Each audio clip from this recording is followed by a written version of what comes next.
much. You know, we've all heard that chicken noodle soup is good when you're sick, but why exactly? And since it is cold and flu season, we are talking about foods that heal. And joining us is registered dietitian Stephanie Espinoza from the Nutrition Professionals. And you're talking about how we can help our bodies heal naturally, not just, I mean, you do need the medication sometime, but there are other things that kind of help the process along. Right, exactly. We all have our SWAT team in the medicine cabinet that we pull in when we're sick, and typically we choose a lot of processed foods that really aren't nutritious. And so I wanted to go through some things that these foods here provide nutrients that support our body naturally, as you said, while it's trying to heal. And real quickly, let's tell everybody, okay, talk about the processed foods, not to go with Jell-O, even Gatorade, right? And then what's this? Oh, the canned chicken noodle soup. Okay, so let's start down the line here. So the first thing is addressing your gut. You want to feed your gut with probiotics. That's your yogurt.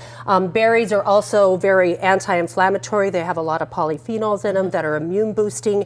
And 70% of our immune cells reside in our gut. So we want to address that right from the get-go. And then put the two together, that's an easy thing to do. An easy thing. If you need sweet on your yogurt, this is not flavored. I use a little honey. It's antibacterial, so that benefits as well.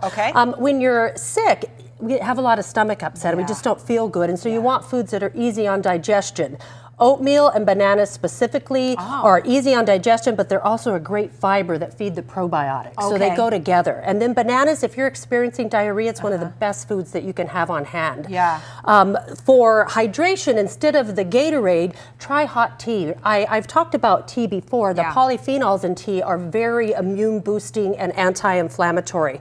Honey, you're adding some antibacterial properties, and ginger helps settle an upset stomach. Now, you and I were talking about tea because I drink a lot of tea, but I put sweetener in there. I use stevia. Is that okay? Or stevia is probably one of the better ones I would choose. Even a little honey, just because it has some medicinal benefits when you're sick. And that natural sweet. That natural sweet, yes. And ginger, if you don't like tea, some people aren't tea drinkers, just put a few slices of raw ginger in hot water and sip on that. And lastly, let's talk about the chicken noodle soup, because we go for the canned chicken noodle soup, but homemade chicken noodle soup is best.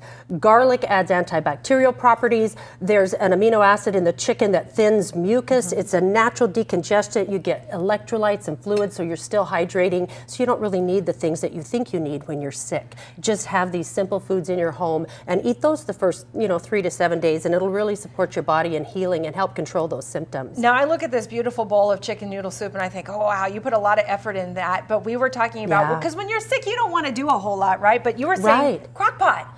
Throw it in the crock pot. Don't even cut it up. Peel your onion, throw it in there whole, just throw everything in. You can chop it up at night. Do your meat with the bone in. There's nutrients in those bones that leach out into the soup that you don't get from a canned soup. So it really is supporting your body naturally, and you heal faster, and it helps those symptoms not be as severe. All right, Stephanie Espinoza, thank you so much. And if you missed any of that, don't worry, we'll put it all on our website, azfamily.com.